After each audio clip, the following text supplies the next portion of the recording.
Au port de Kaporo, où une quotidiennité de pêche et de fabrication de pirogues sont devenues de nos jours une activité génératrice pour les pêcheurs et piroguiers, ces fabricants de pirogues et pêcheurs sont confrontés à d'énormes difficultés pendant le moment de pêche à mer, chose qui est un casse-tête pour ces pratiquants. Face à ces situations, ces derniers lancent un cri de cœur aux autorités. Reportage Moussa Kamara et Bangali Ansane.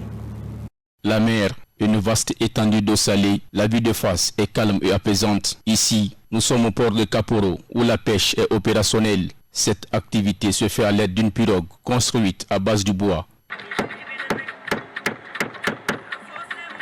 Avec d'énormes difficultés pendant sa fabrication, qui peut prendre une semaine ou un mois selon ce piroguier.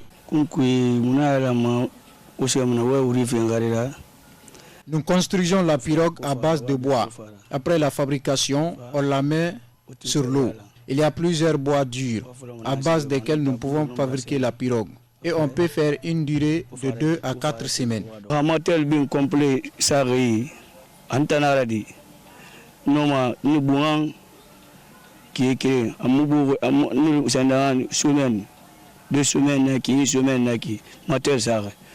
Pendant cette période de la saison des pluies, du vent, de la tempête, mais aussi une forte marée.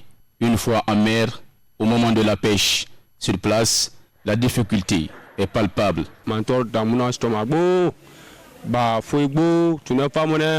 Nous rencontrons d'énormes difficultés sur la mer avec le vent et la pluie. Environ on peut faire une semaine en mer avant de se retourner au port.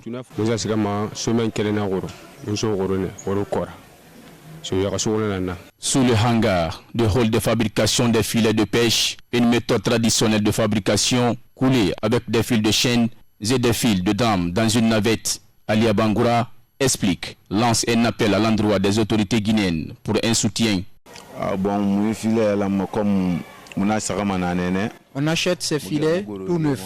Après, on l'arrange avec les clous et on le met dans l'eau. Parfois, ça peut se gâter suite à un accident. Nous demandons à l'État de nous venir en aide.